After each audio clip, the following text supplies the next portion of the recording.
여러분 반갑습니다. 여러분과 함께 라틴어를 공부할 저는 김경민입니다. 오늘은요, 명언으로 배우는 라틴어라는 주제하에 여러분과 함께 라틴어에 대해서 또 다른 방식으로 한번 접근을 해보려고 합니다. 오늘은 그 1강 시간인데요. 이 라틴어의 명언은요, 여러분들 뭐 블로그라든가 뭐 인터넷 검색하시면 굉장히 많이 나오죠. 예, 뭐 아시는 내용도 있고 뭐 이런 내용도 있어 여러 가지 감정을 가지고 뭐 그 명언을 대하실 것 같아요. 이 명언으로 배우는 라틴어를 통해서는요, 여러분들에게 왜 이런 뜻으로 이 명언이 번역되어 있으며 또 이 명언의 출처는 어디며 이 명언이 누구의 입에서 나온 것인지 우리가 밝힐 수 있는 것은 한번 밝혀보고 여러분들의 라틴어 실력에 좀 도움이 되고자 하는 뜻에서 이런 명언으로 배우는 라틴어라는 순서 코너를 한번 마련해 봤습니다. 오늘은 1강 시간이에요. 첫 번째 시간입니다. 자, 어떤 라틴어 명언이 들어있는지 우리 한번 확인해 보고 같이 공부하도록 하겠습니다. 자, 주제를 몇 가지 잡았는데요. 오늘의 주제는 교훈이라는 주제를 한번 잡아봤습니다. 뭐 교훈이라 하면은 뭐 동서고음을 막론하고 우리가 이해가 되는 그런 말들이 대부분이죠.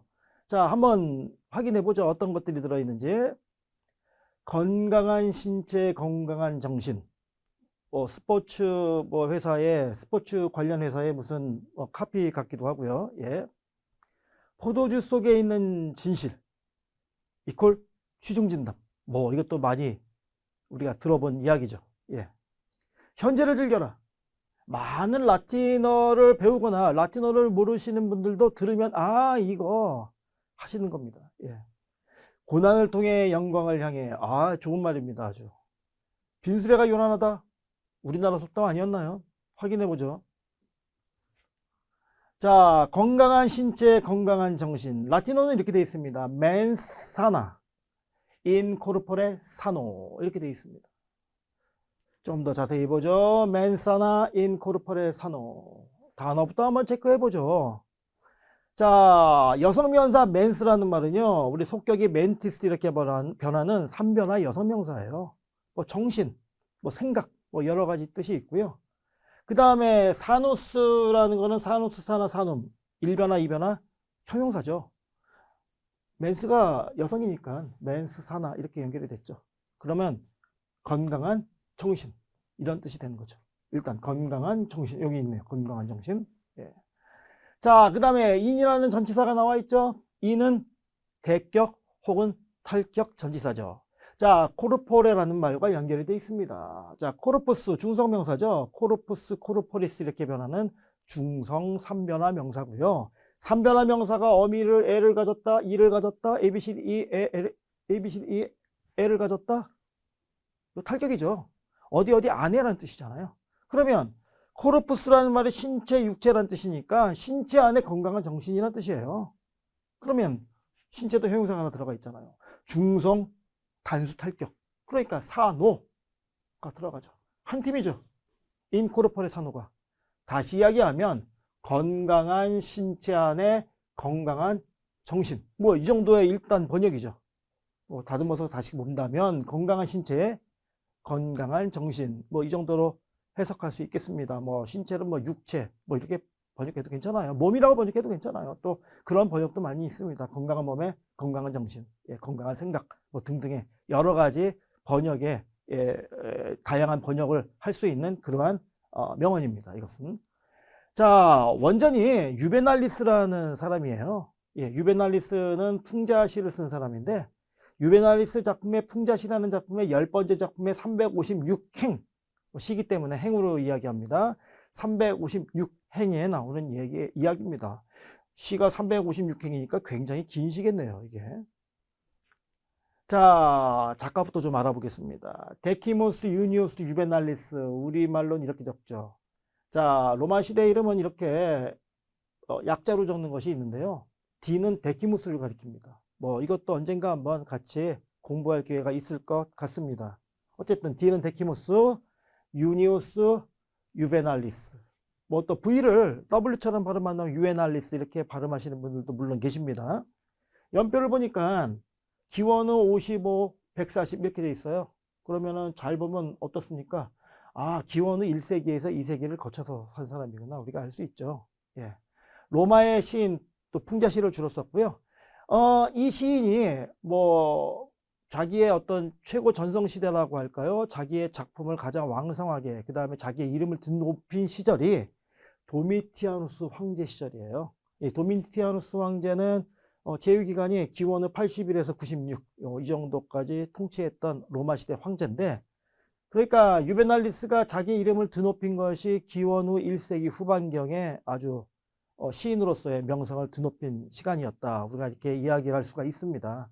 생애는 별로 알려져 있지 않아요. 단지 우리가 뭐 그의 시를 통해서 알 수밖에 없습니다. 총 16개의 풍자시가 남아 있고요. 또 이 사람이 살았던 기원후 1세기, 2세기의 로마 시대의 사회상을 잘 보여주고 있습니다. 자, 명언에 조금 더 집중해보죠. 맨사나 인 코르포레 사노. 육체란 말이 나오고 신체, 뭐 육체, 몸, 건강 이런 말이 나오죠. 예. 고대 그리스 시대 이후 로마 시대 이르기까지요. 신체 단련은 시민들이 갖춰야 될 중요한 덕목이었습니다. 왜? 전쟁이 일상인 시절이었어요. 그렇기 때문에 신체 단련은 굉장히 중요한 시민으로서의 덕목이었습니다. 자, 그러나 유베날리스가 살았던 시절에 육체는 건강한데 정신적으로 타락한 사람들이 많이 생겨났어요. 왜? 제국이 발달하고 발전하면서 뭐 물질적인 것이 늘어나고 그러면서 신체 단련은 하지만 정신적으로 어떤 단련은 거기에 못 따라가는 그러한 일이 막 생겨나고 그런 것입니다. 그러니까 그런 사람들, 즉 육체는 강건한 반면에 정신적으로 타락한 많은 사람들을 보게 되는 거죠. 그런 사람들이 많이 존재하게 된 거고요. 이 사람들에 대한 비판을 가했고요. 이 중 한 구절입니다. 실제로 유베날리스의 시를 보면 그 당시에 살았던 사람들에 대한 여러 가지 비판의식, 또 그 당시에 뭔가 이거 잘못된 거 아닌가라는 어떤 주제의식, 이런 것들을 많이 보여주는 시들이 꽤 많은데 이 19도 그 중에 한 구절이다, 이렇게 얘기할 수 있을 것 같습니다. 자, 다음 명언을 보겠습니다. 포도주 속에 있는 진실, 이름하여 취중진담. 예, in vino veritas, veritas in vino, 이렇게 되어 있습니다. 자, in vino veritas, 우리 단어부터 한번 체크해 볼게요. 예, vinum, 중성명사죠. 이변화 명사고요. 포도주하고 술이라는 뜻이죠. in이라는 전치사랑 같이 결합했잖아요. in은 대격, 탈격 전치사인데 오라는 의미를 가졌으니 이거는 탈격이죠. 그럼 어디 안에, 어디 속에라는 뜻을 가지고 있죠. 그러니까 in vino니까 포도주 속에, 포도주 안에, 이런 뜻이 되는 거고요. 베리타스 여성명사고요. 베리타스, 베리타티스 이렇게 변하는 3변화 명사입니다. 뜻은 진실, 진리, 사실, 뭐 이 정도의 뜻을 가지고 있죠. 자, 그러니까 포도주 속에 있는 진실, 진리, 사실, 이 정도의 번역이 가능한 뭐 명언입니다. 순서를 바꿔서 베리타스 인 위노라고 얘기하기도 해요. 예. 이 말은요, 에라스미스라는 사람이 있어요. 이 사람의 여러 저서 중에 격언집이라는 것이 있어요. 제목이 이제 원제목이 아다기아인데, 아다기아라는 말 자체가 아다기움의 복수 형태예요. 아다기움은 제 이변화 중성명사죠. 뜻 자체가 격언, 속담이라는 뜻이에요. 그러니까 책 제목 자체가 격언들, 뭐 속담들 이렇게 되겠습니다. 자, 우리 에라스미스에 대해서 조금 더 자세하게 알아보죠. 우리 원래 풀네임은 데세리우스 에라스미스, 또 에라스무스라고 얘기하시는 분들도 계십니다. 출생연도, 사망연도를 보니까 1466, 1536, 그러니까 15세기, 16세기를 살았던 사람이죠. 이런 연표를 보고 여러분들 그 어느 시대인지를 좀 감을 잡으면 더 어느 시대의 사람이고 어느 사상을 가지고 이런 얘기를 했는지 우리가 감을 잡을 수 있기 때문에 아는 것은 상당히 중요합니다. 소위 이제 르네상스 시절이죠, 이때는. 예, 유럽에서. 예. 또 네덜란드 출신의 인문주의자, 신학자, 종교개혁에 큰 영향을 미친 사람이다, 이렇게 되어 있습니다. 뭐 인문주의자라는 건 잘 아시겠지만 우리 기독교가 오랫동안 지배했던 사회에서 이제는 좀 신에 대한 이야기 말고 인간에 대한 이야기를 좀 했으면 좋겠다라는 그런 어떤 사조, 철학사조, 어떤 사회적인 사조, 이런 사조가 일어나는 것을 우리는 인문주의라고 하고, 또 여기에서 헌신한 사람들을 우리는 인문주의자라고 하죠. 그 인문주의자의 또 대표적인 사람이 되는 거죠. 예. 당시 라틴어 명언의 모음집인 이 아다기아가요, 큰 반향을 일으켰다고 되어 있는데, 굉장히 많은 부수의 책이 팔렸다라고 전해지고 있습니다. 그 당시에 라틴어 명언을 한두 개 외우고 다니는 것이 어떤 자기의 어떤 존재감을 나타내는 그런 걸로 인식하는 사람들이 많았기 때문에 하나라도 외우려고 책을 사서 외우는 사람들이 꽤 많았다라는 이야기가 전해지고 있습니다. 이 사람이 쓴 책 중에 우신예찬이라는 유명한 책도 있어요. 당시에 이제 기독교가 아무래도 우세한 어떤 사회였기 때문에 교회를 비판하기도 했던 이런 작품인데 한동안 그래서 금서로 지정되기도 하였습니다. 자, 우리 명언에 조금 더 자세하게 좀 파헤쳐서 보겠습니다. 자, in vino veritas, 고대 그리스, 또 로마 시대, 그리고 또 그 이전에 고대 바빌로니아 시절에도요, 비슷한 맥락의 말들이 존재했답니다. 예. 한국에서도 취중진담이란 말로 같은 맥락에서 사용되고 있죠. 예. 에라스무스에 있는 격언지문이요, 원래 그리스어였는데 그걸 라틴어로 바꾼 거예요. 예. 우리는 뭐 그리스어로 알면 좋겠지만 좀 더 라틴어가 우리에게 좀 더 피부에 와닿는 고전어이기 때문에 라틴어 번역이 우리에게 좀 더 우세하게 알려져 있죠. 예. 원래는 그리스어인데 라틴어로 번역된 것이다 라는 거, 이런 정보까지 함께 드립니다. 자, 다음 걸 한번 보죠. 현재를 즐겨라. 현재를 즐겨라 하면 모를 수도 있는데 위에를 딱 보니까 카르페 디엠, 너무나도 유명한 말입니다. 자, 어떤 건지 한번 자세하게 한번 보죠. 카르페 디엠, 번역이요, 이날을 잡아라, 또 현재를 잡아라, 경우에 따라서 이날을 취하라, 또 이날을 즐겨라 라고 또 자유롭게 번역하기도 합니다. 왜 이런 번역이 나오는지 한번 차근차근 한번 보죠. 동사부터 한번 보겠습니다. 카르포 카르페레, 원래는요 꽃을 꺾다의 뜻이에요. 그래서 꺾어서 움켜잡다, 움켜잡아서 자기 것으로 하다, 자기 것으로 한 다음에 즐기다, 여기까지 연결될 수 있는 단어예요. 예. 삼변화 동사죠. 삼변화 동사니까 카르페라는 형태는 2인칭 단수 명령법이 되는 거죠. 너, 당신 잡아라. 뭘 잡아요? 대격을 잡아야죠. DM이 대격이겠네요. 예. 남성 명사고요. DS, DA 이렇게 변하는 제5변화 명사입니다. 자, 날이란 뜻이 기본적으로 있고요. 또 시간의 의미에서 날, 또 특정 시간에 나타내는 어떤 시간, 이런 뜻도 쓰입니다. 여기서 날이라는 뜻으로 번역을 한다면 그 날을 잡아라가 되는 거예요. 말 그대로. 그 날을 잡아라. 그 날을 잡아라, 그 날을 취하라, 그 날을 즐겨라. 이렇게 연결이 되는 거죠. 그래서. 자, 이 말은 호라티우스라는 시인의 시에서 유래된 것입니다. 이 사람 작품 중에 송시라는 작품이 있어요.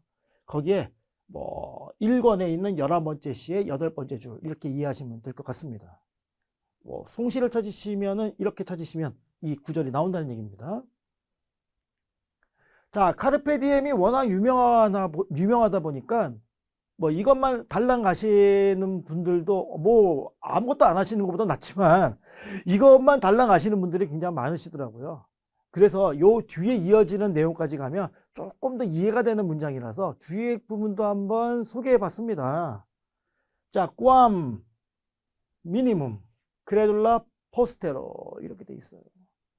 자, 이날을 잡아라라는 말 뒤에 나오는 말인데 뒤에 거를 번역하면 다음의 날을 너무 믿지 마라 이렇게 돼 있어요. 이거는 조금 더 프리하게 번역한 거고요. 자유롭게 번역한 거고, 조금 정확하게 번역한다면 꾸암이라는 말이 가능한 한 이런 뜻이에요. 미니멈이란 말이 매우 적게라는 뜻입니다. 그래서 꾸암 미니멈 합쳐서 가능한 한 적게라는 뜻이에요. 가능한 한 적게.